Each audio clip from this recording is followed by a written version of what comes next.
तर भावनो pro kabaddi league मध्ये आतापर्यंत जे घडलं नाही ना ते घडताना दिसत आहे भावनो। खरंच PKL 10 पोस्तूर 11 आपण पाहू शकता भावनो। प्रत्येक सीझन एक असा सीझन होता की ती सीझन आज पण आपण आपल्या आठवणीत ठेवलेला आहे आणि ती सीझन आपण अजून सहित विसरू शकलो नव्हतो। खरंच भावनो PKL सीझन 12 मध्ये असं काही घडत आहे की ज्या गोष्टीमुळे आता PKL सीझन 12 चे राहिलेले मॅचेस आहेत बघू वाटत नाहीत।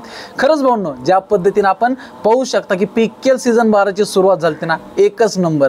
सुरुवातीला आपल्या प्रदीप नरवालने आपल्याला रिटायरमेंट घेतलेली दिसली, पण त्यानंतर पवन सेहरावत झालं, आपले काही स्टार प्लेयर झाले, आपल्याला खेळताना दिसणार होते। भारी वाटलं भावनो, मनाला चांगलं वाटलं की खरंच आता आपण थोडं का होईना पण आपले ही प्लेयर जे आपण आजपर्यंत बघत आलो ना ती प्लेयर यावेळेस आपल्याला खेळताना दिसले। पण भावनो काही कारणास्तव आता 30 प्लेयर आपल्याला या हाफ सीझन पासून खेळताना दिसत नाहीत। सध्या तरी आम्ही फक्त असलम दादाचे फॅन आहोत आणि भावनो खरंच असलम दादाचे फॅन असल्याचा आम्हाला गर्व आहे। पुणेरी पलटणचा आमचा कॅप्टन ज्या पद्धतीने खेळत आहे ना सॅल्यूट आहे भावनो। खरंच असलम दादासाठी एक लाईक तर नक्कीच पाहिजे आणि असलम दादाचे फॅन्स खूप सारे मला फॉलो करतात आणि ज्याने केलं नाही त्यांना सबस्क्राईब मात्र नक्कीच करा। बाकी भावनो या सीझन मध्ये तुम्ही पाहू शकता की जेव्हा सुरुवात झाली ना PKL सीझन 12 ची त्यावेळेस आपल्याला काही प्लेयर टॉपचे 5 प्लेयर खेळताना दिसणार होते भावनो। खरंच जी क्रेज आपल्याला सुरुवातीला पाहायला मिळते ना तीच क्रेज आता आपल्याला डाऊनफॉल दिसत आहे। खरंच भावनो काय सांगू तुम्हाला आता की सुरुवातीला असं वाटलं होतं